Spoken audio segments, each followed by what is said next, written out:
अब तो गोविंद का पानी ग्रहण संस्कार रुक्मिणी जी के साथ में हुआ। विदा होकर के द्वारिका में पधारे हैं, बड़ी खुशियां हैं द्वारिका में।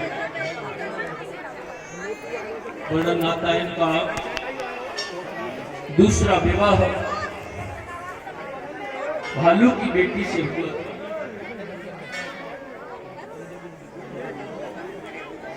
बोलिए कृष्ण कन्हैया लाल की जय हो। इनका दूसरा विवाह हुआ था जामवती के साथ में, जो जामवती की पुत्री है। श्यमंतक मणि जो थी सत्राजित के पास में एक मणि थी जिसका नाम था श्यमंतक मणि, और उस मणि का यह नियम था कि 200 कुंटल सोना प्रतिदिन निकालती थी।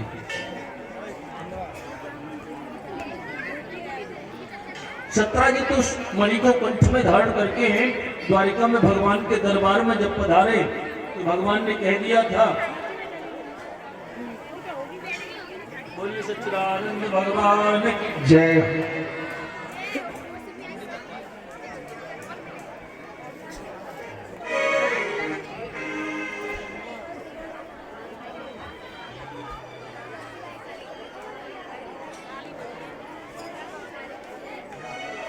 जब कह दिया था भगवान ने, सत्राजित इस मणि को राजकोष में जमा करवा दो प्रजा के लिए, इससे बहुत भला होगा। हास्य परिहास में कह दिया था तो सत्राजित ने मना कर दिया था,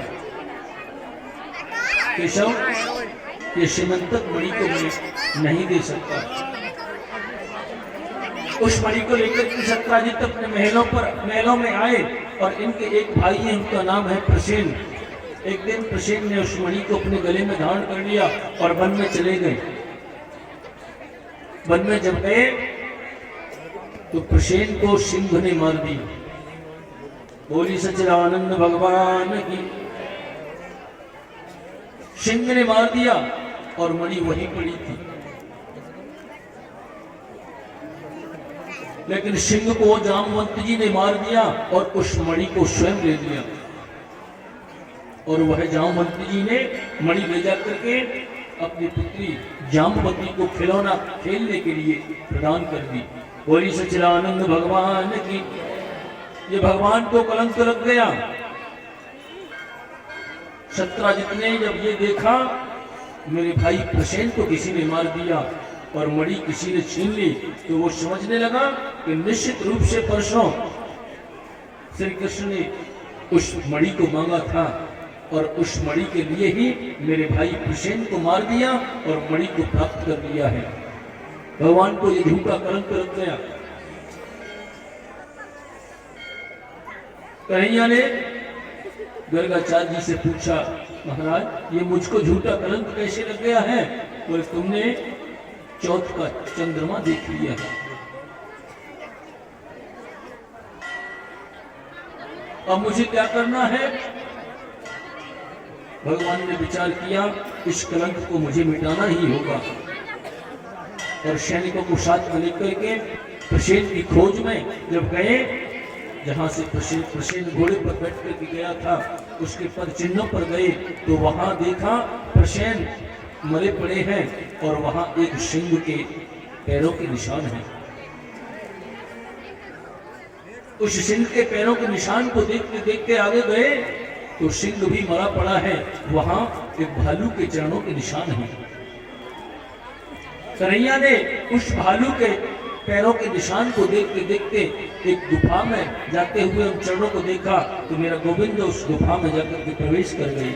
बोलिए कृष्ण कन्हैया लाल की जय हो। उसमें जाकर के देखा एक कन्या जामवती उस श्यमंतक मणि को लेकर के उससे खेल रही थी। जामवंत समाधि में थे, जैसे ही देखा मारने के लिए दौड़े।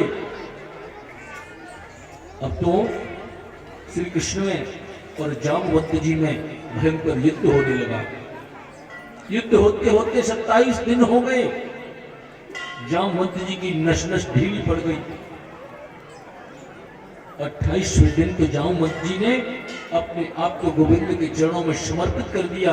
बोले केशव, मैं पहचान गया, आप मेरे वही राघवेंद्र हो, मैं जान गया।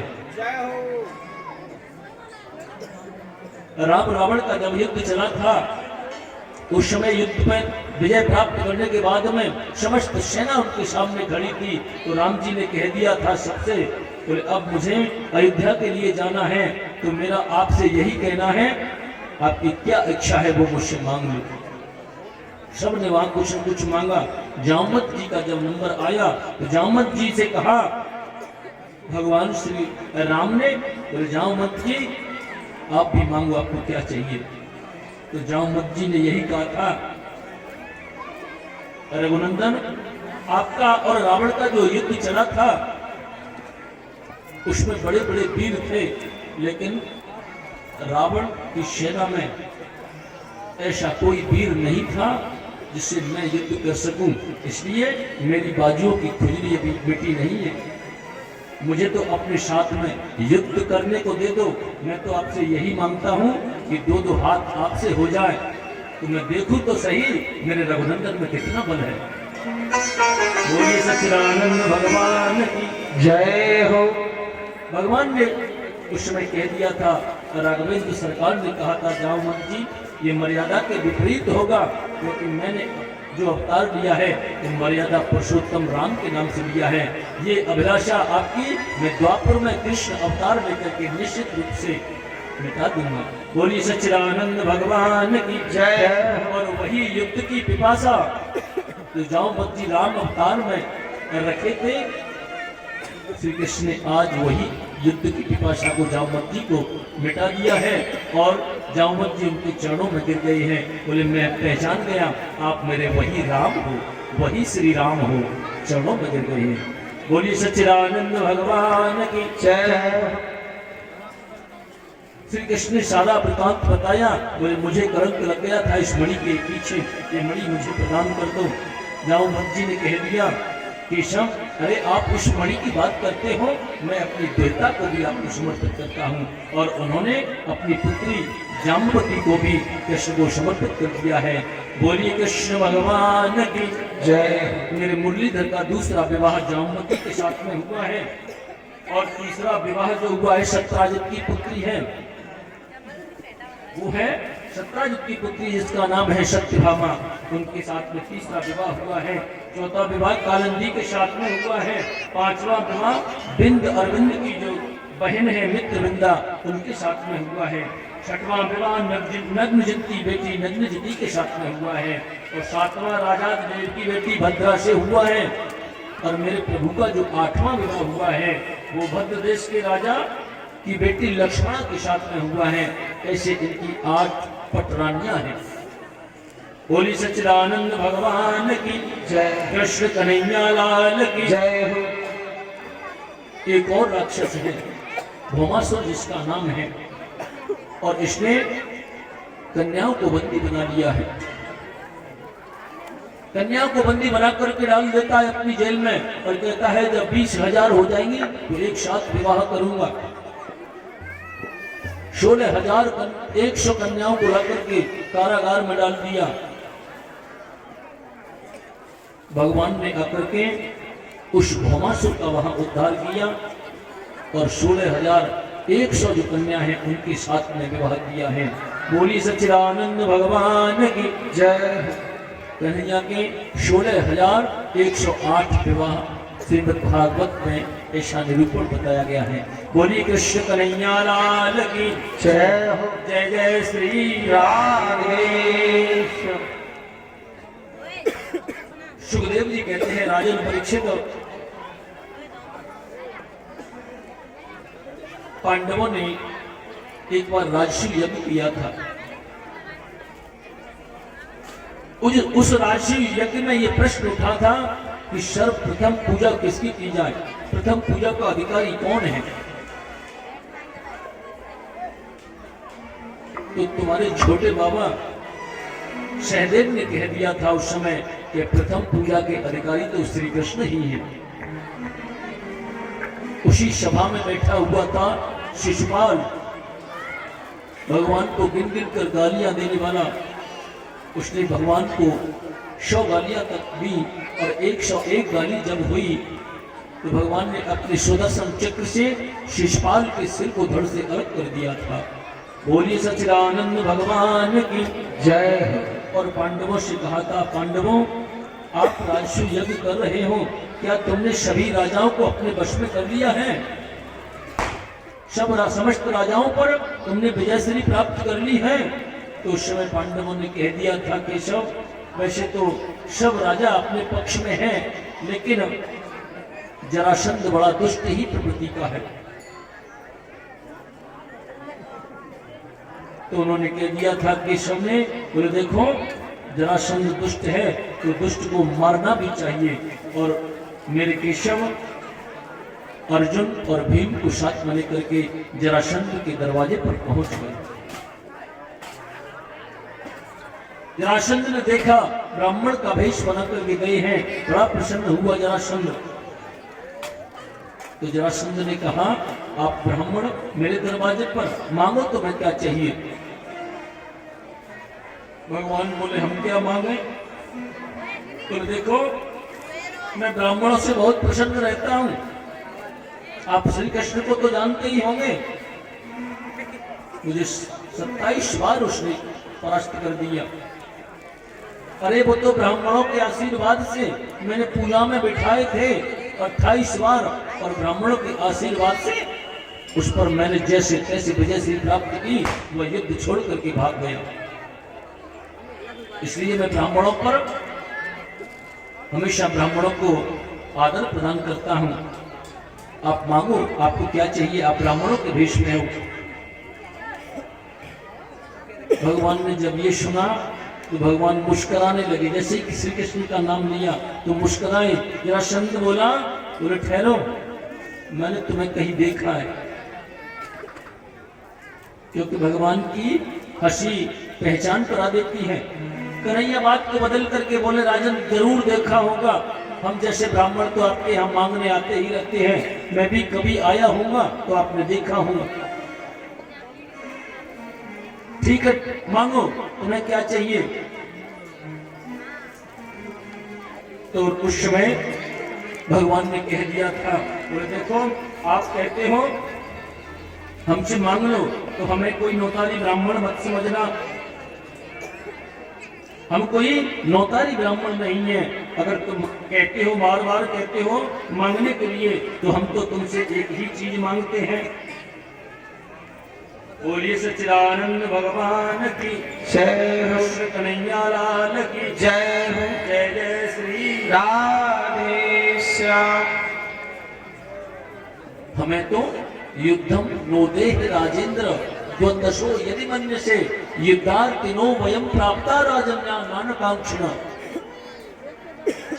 यदि आप देना चाहते हो तो युद्धम नोदेह राजेंद्र द्वंद से यदि मन्य से युद्धार्थिनो वयम प्राप्ता राजन्या नानकांक्षण।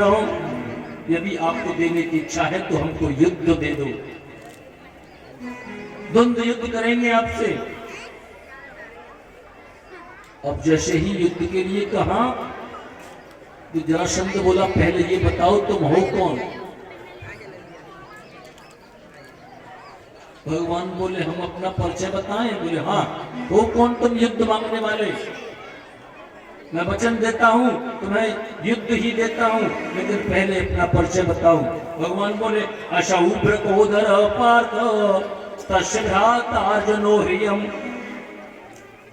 ये जो बगल में खड़े हैं ना मोटे पेट वाले, अशौभ्र कोदर पार्थ, इनका नाम भीमसेन है। अशौभ्र कोदर पार्थ तस्भ्रातार्जुनो ह्रियम। और इनके बगल में जो छरेरे बदन के पतले पतले से गांडीधारी अर्जुन है, इनका नाम। और अनयोर मातुलेयम माम कृष्णम जानीते रूपम। और मेरे बारे में आप कहते हो तो अनयोर माम तुलेयम माम, मैं तुम्हारे मामा का लड़का श्री कृष्ण, तुम्हारा पुराना शत्रु। अनयोर माम तुलेयम माम कृष्णम जानीते रूपम। अब जैसे ही कहा अर्जुन, भीमसेन और श्री कृष्ण तो जरासंध बोला तुमसे भी क्या युद्ध करना। अरे कायर, अरे डरपोक, तुझसे भी क्या युद्ध करना। तू मेरे युद्ध कौशल को देख चुका है, मेरे भय के कारण इस पृथ्वी को छोड़ करके समुद्र में जाकर के छुपा हुआ है, तुझसे भी क्या युद्ध करना। अरे ये अर्जुन भी मुझसे क्या युद्ध करेगा। अयम तू पैसा तुल्यो ना तो सत्पूर्ण में मना, ये मुझसे उम्र में बहुत छोटा है, मेरे साथ क्या युद्ध करेगा। हाँ, एक योद्धा है मेरे बराबर का, भीमसेन। यदि मुझसे युद्ध करना चाहे तो भीमसेन मुझसे युद्ध कर सकता है। बोलिए सच्चिदानंद भगवान की जय हो। अपने आप भीमसेन से कह दिया तो भीमसेन से और जरासंध से युद्ध होने लगा है। और युद्ध होते होते जरासंध ने भीमसेन की नस नस ढीली कर दी। गोविंद के पास में रात्रि में आए, बोले केशव भाग चलो यहां से। अरे ये आदमी है कि पहाड़ है, मेरे बस की बात नहीं है। कन्हैया बोले देखो तुम युद्ध करते हो लेकिन मेरी तरफ भी देखा करो। दूसरे दिन युद्ध हुआ। युद्ध करते करते 26 दिन हो गए हैं। 27वें दिन जब युद्ध हुआ है तो भीमसेन युद्ध कर रहे हैं। और भीमसेन क्या करते, जरासंध को बीच से चीर देते हैं, लेकिन वह फिर आकर के एकत्रित हो जाता। कन्हैया ने पहले ही कह दिया था मेरी तरफ ध्यान रखना। बोली सच्चिदानंद भगवान की जय हो। उस जरासंध को बीच से चीर देते हैं तो मेरे गोविंद ने इशारा कर दिया इसको चीर के और फेंक दो। लेकिन भीमसेन ने जैसे ही फेंका, बोले अब तो मैंने मार दिया, पीछे को फेंक दिए। अब जैसे ही बड़े प्रसन्न हुए भीमसेन मन में, और केशव को जाकर के जैसे ही प्रणाम किया तो भीमसेन ने जाकर के पीछे उनके पीछे पीठ पर हाथ रख दिया। बोले आ जाओ युद्ध के लिए, मैं ललकार रहा हूं। और भीमसेन ने जैसे ही मुड़ करके देखा, बोले इसको मैंने चीर दिया फिर भी नहीं मरता। रात्रि हो गई। शिविर में जाकर के आज भीमसेन कन्हैया से बोले केशव या तो यहाँ से भाग चलो, यदि तुम नहीं जा सकते तो मैं भाग जाऊंगा, अब मेरे बस का काम नहीं, अब मैं इससे युद्ध नहीं कर सकता। अरे बार बार चीरने पर फेंकने पर नहीं मरता। कन्हैया बोले तुम देखते हो मेरी तरफ, लेकिन ध्यान से कहां देखते, मेरी तरफ तो देखो। 28वें दिन जब युद्ध हुआ है, भगवान खड़े हैं और भीमसेन जरासंध का युद्ध चल रहा है। और जैसे ही प्रभु ने इशारा किया उसकी जंगा को चीरने का, तो भीमसेन ने देख करके जरासंध की जंगा को बीच से 2 भागों में विभाजित कर दिया। और मेरे केशव ने क्या किया, एक भाग को इधर फेंका है और दूसरे भाग को इधर फेंका है। भीमसेन ने देखते ही जंगा को चीर के इधर उधर दोनों टुकड़ों को फेंका, जरासंध का वध कर दिया है। बोलिए सच्चिदानंद भगवान की जय हो। कृष्ण कन्हैया लाल की जय हो। जय जय श्री राधे श्याम।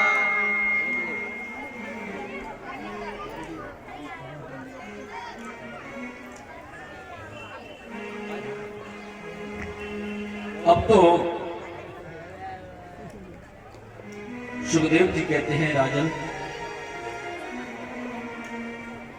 कृष्ण शासीत सका कश्यप ब्राह्मणो ब्रह्मवृत्तम विरक्त इंद्रियास्तेषु प्रशांतात्मा जितेंद्रिय। सुदामा चरित्र की कथा सुनाई है। कृष्ण शासीत सका कश्यप ब्राह्मणो ब्रह्मवृत्तम विरक्त इंद्रियार्थेषु प्रशांतात्मा जितेंद्रिय। एक कृष्ण के परम मित्र हैं, नाम जिनका सुदामा है। कृष्ण शासीत सका कश्चित ब्राह्मणो ब्रह्मवित्तम, ब्राह्मण है लेकिन कैसा है, ब्राह्मणो ब्रह्मवित्तम, ब्रह्म को जानने वाला ब्राह्मण है। विरक्त इंद्रियार्थेषु, इंद्रियों से विरक्त रहता है।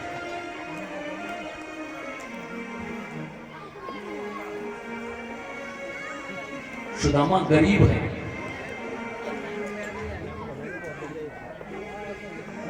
बहुत से विद्वान कहते हैं सुदामा दरिद्र थे, लेकिन सुदामा दरिद्र नहीं थे, सुदामा गरीब थे। सुदामा के यहाँ इतनी गरीबी है कि 4 दिन से भोजन भी नहीं बना है।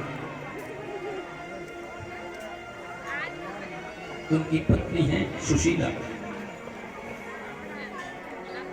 आज पति देव के पास में गई, सुदामा चौकी पर कुछ लिख रहे थे, इन्होंने जाकर के निवेदन किया, बोले हमने सुना है श्री कृष्ण आपके मित्र हैं, कृष्ण स्यासीत सका कश्चित। सुदामा बोले देवी कैसी याद दिलाई तुमने, अरे मेरा मित्र है, लंगोटिया यार है मेरा। गुरुकुल में साथ साथ पढ़े, साथ साथ खेलते, साथ साथ सोते, लेकिन देवी वो इस समय द्वारिका का राजा है और हम अपनी इस झोपड़ी के राजा हैं। नेत्रों में आंसू भर आए सुदामा की में। सुशीला बोली देखो मैंने आपसे इसलिए नहीं कहा, मैं तो इसलिए कह रही थी कि श्री कृष्ण आजकल द्वारिका के राजा हैं।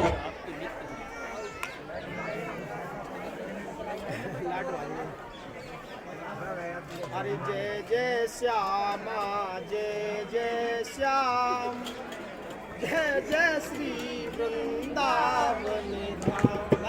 जय जय श्यामा जय जय श्री वृंदावन धाम। विधाता किसी पे गरीबी ना आए।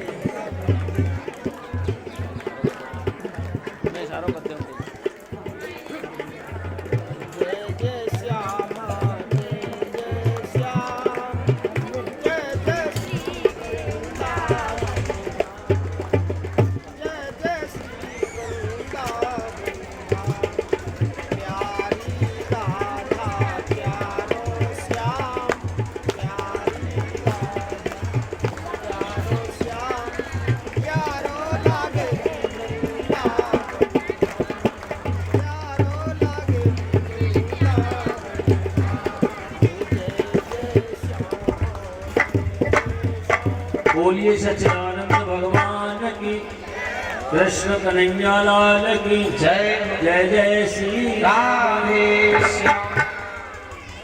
कृष्ण शासित सका कश्चित ब्राह्मणो ब्रह्मवित्तम। सुदामा जी के पास में आई, लेकिन देखो श्रीमद् भागवत में सुदामा जी को दरिद्र नहीं बताया गया। हाँ, इनकी जो पत्नी है उनको दरिद्र शीत माना सा, दरिद्र जैसा स्वभाव इनका है। क्यों?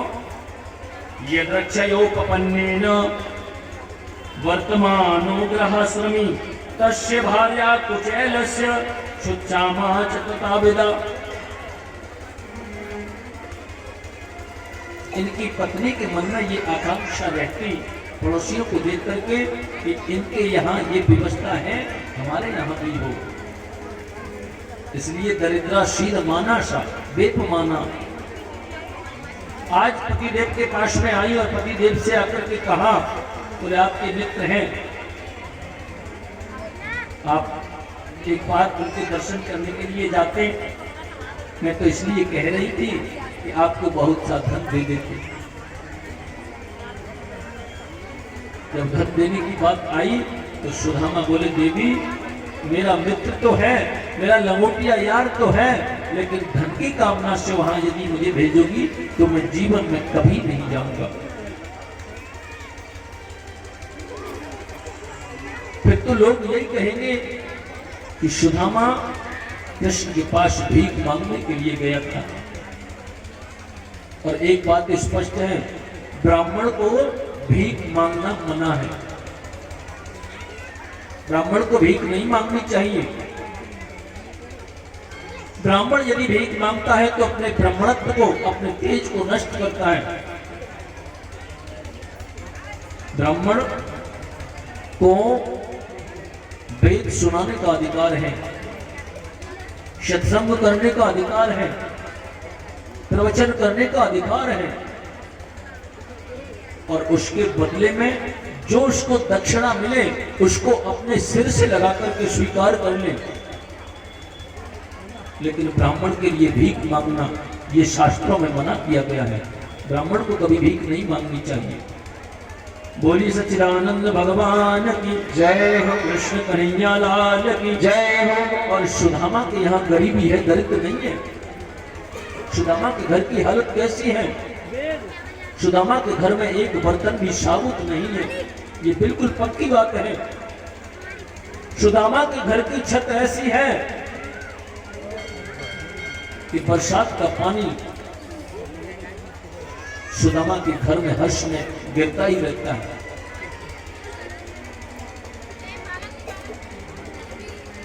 सुदामा के घर की दीवार ऐसी है कि सूर्य नारायण का प्रकाश सुबह 6 बजे से जब उदय होते हैं तब से और 7 बजे तक पूर्ण रूप से रहती है।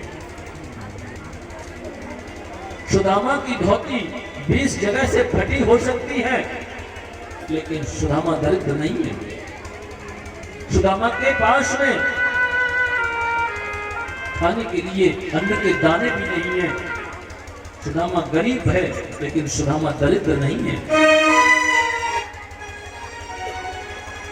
पत्नी ने जब कहा तुम्हारे मित्र हैं, तो सुदामा ने एक ही बात कही कि मांगने की कामना से यदि भेजो तो जीवन पर्यंत कभी नहीं जाऊंगा। मेरा मित्र जरूर है, लेकिन मांगने की स्थिति में नहीं जाऊंगा।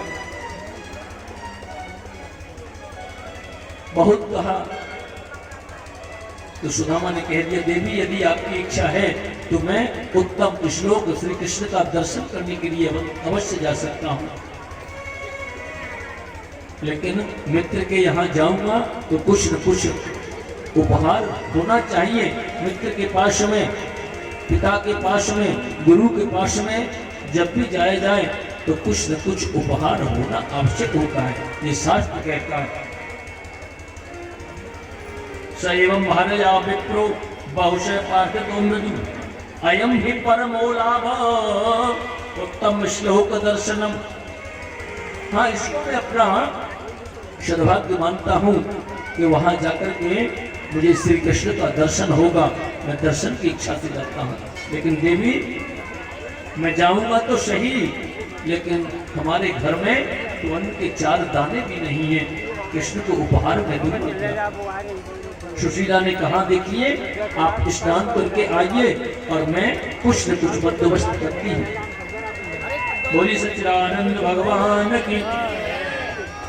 सुशीला के घर में इतनी गरीबी है कि 4 मुट्ठी चावल भी सुशीला के घर में नहीं है। 4 मुट्ठी चावल भी वह पड़ोस से 4 घरों से मांग करके लाई, जिसमें कोई लंबे चावल है, कोई टूटे चावल है, कोई सफेद चावल है, कोई पीले चावल है, एक जैसे चावल भी नहीं है।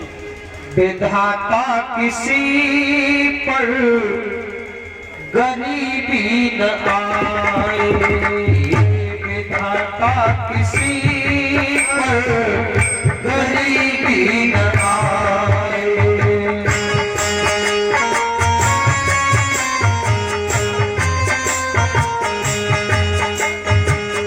विधाता किसी पर गरीबी न आए, विधाता किसी पर गरीबी न आए। गरीबी में अपने भी गरीबी